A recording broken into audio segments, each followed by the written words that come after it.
Hello everybody, welcome to this IELTS listening preparation video. Today I'm going to tell you all about the note, form, and table completion question type for the listening section of the IELTS exam. You should be really excited because this is the most popular, well-known question type, and guess what? It's considered the easiest question type.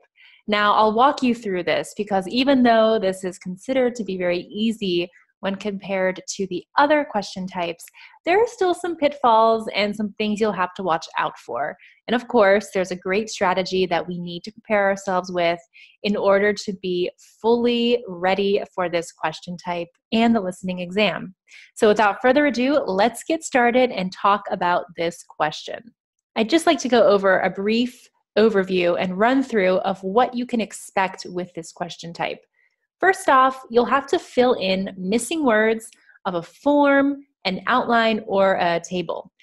Now, the note and form examples are quite similar, but today we'll be going over two examples. One will be a form and the other will be a note and table. So you'll see the differences, although the strategy for all three of these is the same.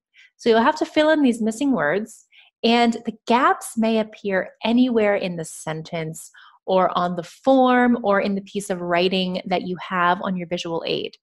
If you are familiar with the sentence completion question type, we have a video on that as well, but this is different because in that question type, gaps are usually seen at the end. In this case, the gaps can be anywhere, really. And it does not always feature full sentences. This is perhaps one of the main reasons why this question type appears to be so simple. You are just writing in blanks of points or times or gaps, not necessarily full sentences. However, it still is a bit challenging. Of course, we're going to use the scanning technique. So we're going to pull out our keywords before we listen, and we're going to listen for these important words that will call our attention to the answers. And you can expect to start from the top of your note, form, or table and go all the way to the bottom. So in other words, you can expect that this will be in order. Now here's a guide for what we're going to be doing today. And this guide is a bit different than the other question types, so pay attention. First off, we're going to read the information and become familiar with the type of visual aid we have. We're going to use the visual aid to our advantage. Now, as we read, we should be underlining keywords. This step is going to be minimal. So I would suggest combining it with step number one, reading the information. Now, as we listen to the listening prompt, we're going to take notes according to the section. Today, we're going to be in two different sections. But unlike the other question types, we really wouldn't suggest making a separate outline or chart for this type of question. You should really just write directly on your visual aid or keep an outline on your visual aid. This question type is usually going to be with a monologue in section 2 or a conversation in section 1 in most cases. Of course, anything can really happen, but you can expect that this question will be in sections 1 or sections 2. We'll go through the strategy for taking notes in just 1 minute, but be aware that you'll write directly on the visual aid or right next to it. And of course, since you're going to be writing out words, it's extremely important to be accurate. You want to pay attention to how many words you need to write, 1 word, up to 3 words. This will vary. And you want to make sure that you're writing in a legible manner. We suggest all capital letters. We'll be looking at sections 1 and 2. Our first example will be in section 1. And with section 1, you can expect to hear a conversation between 2 people. And the topic will be a general and everyday topic. Generally, we would use the chart system for this to take our notes. But since we have a visual aid today, either a form, a table, or notes to fill in, we're going to work directly on the visual aid. Of course, we can keep a chart right next to it, or we can make a couple of columns just to get the information clear, but I'll take you through this in our example in just a bit. This section is known for being one of the easiest sections, if not the easiest, because it's a general topic. Our second example will feature section 2, and now this section is a monologue, so you'll hear only one person speaking. Just like section 1, it will be a general topic, and so you'll have to follow key information in the monologue. An outline system is really best for keeping all this information clear, but the visual aid will probably already be in some sort of outline or note fashion. So we can take a small outline down right next to the visual aid, and we'll go through this together as well.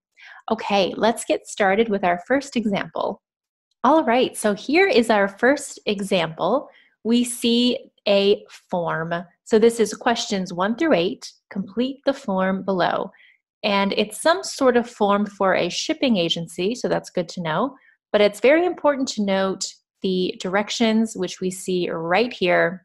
Write no more than 3 words and or a number. So that is our limit for the answers. Now, before we start listening, I just want to emphasize the fact that this is already in a nice outlined fashion for us. And remember, this is section 1. So we're going to hear a conversation between 2 people. Now, usually we would encourage you to make a chart so that you can understand what one person is saying over the other.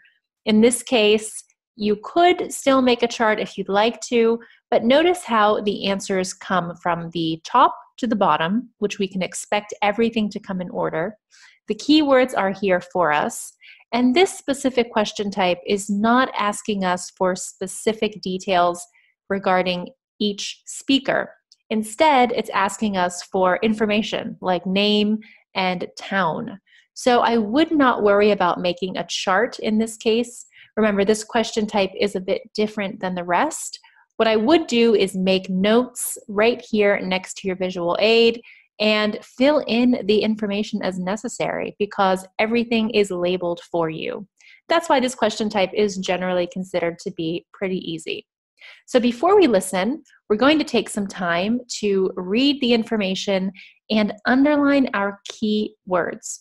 Keywords in this case are very minimal and they're quite simple. It will just be this information here that we're reading. So in this case, it would be best to do this at the same time. We're going to read the information and underline the keywords. So again, it's going to be a shipping agency. Okay, this is a customer quotation form. So we can expect one person to be the customer and the other person to be perhaps a customer service representative or someone from Packham's shipping agency.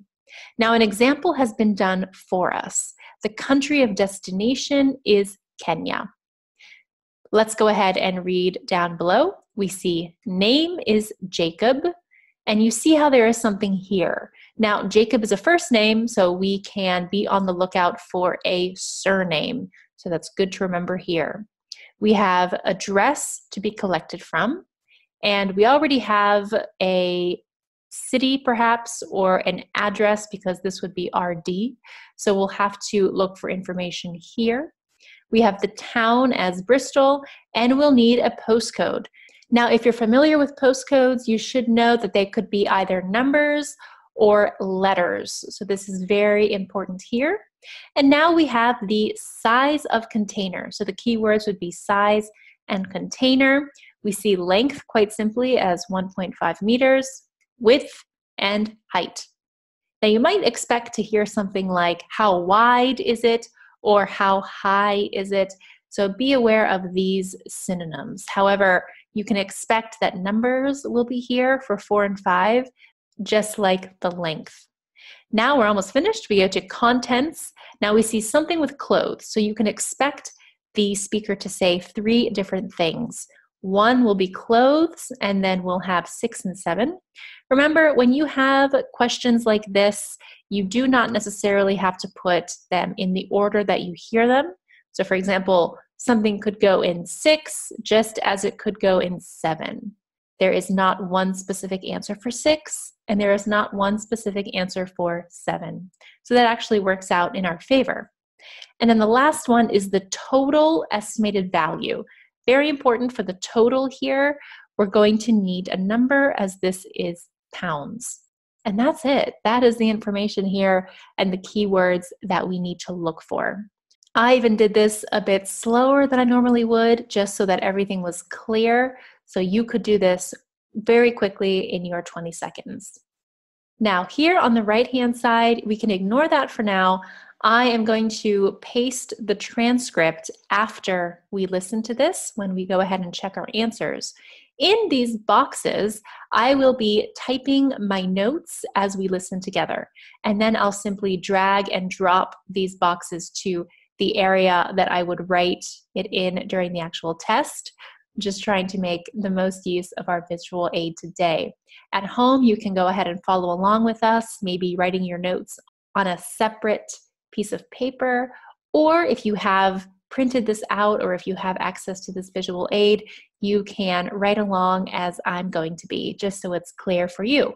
Most of all, pay attention to your keywords and do not lose track. Okay, let's start listening. You will hear a telephone conversation between a customer and an agent at a company which ships large boxes overseas.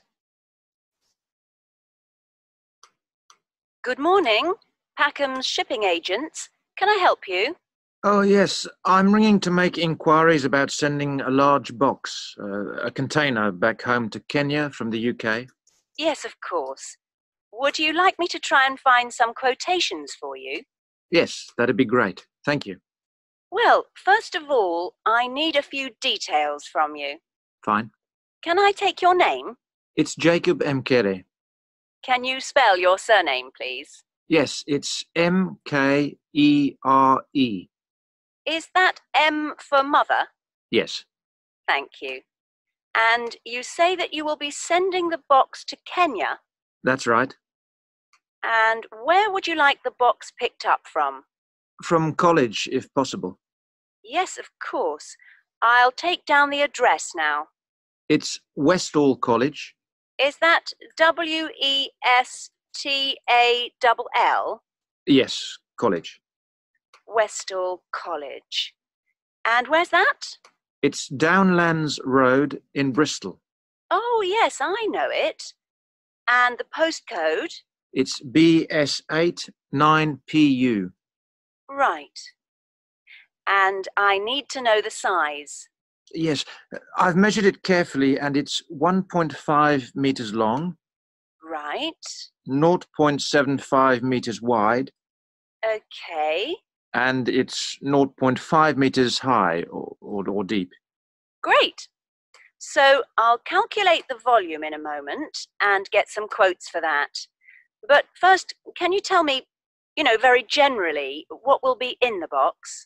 Yes, there's mostly clothes. Okay. And there's some books. Okay, good. Anything else? Yes, there's also some toys. Okay, and what is the total value, do you think, of the contents?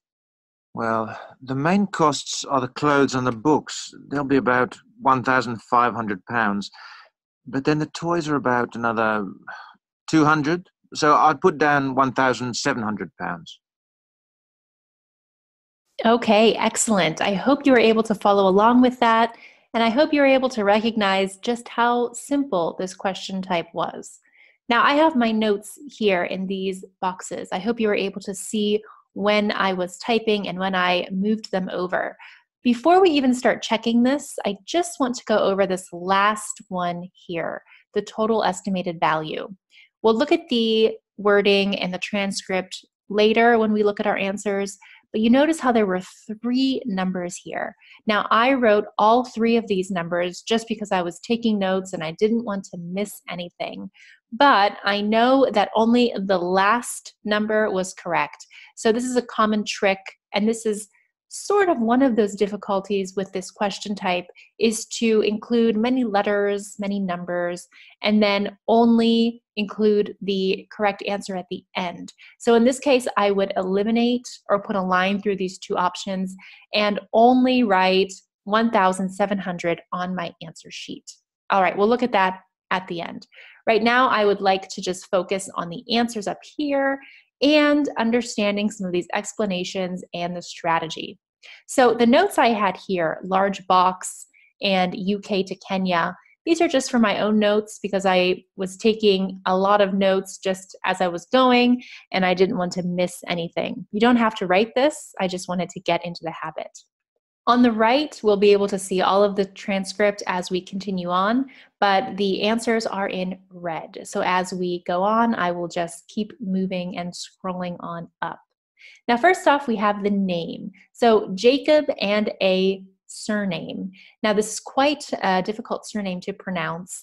And usually when we have this sort of question type in section 1, there will be some sort of name. The answer will be spelled out for you more than likely, just because it's a bit difficult to spell special nouns like this that are not actually words, they're names.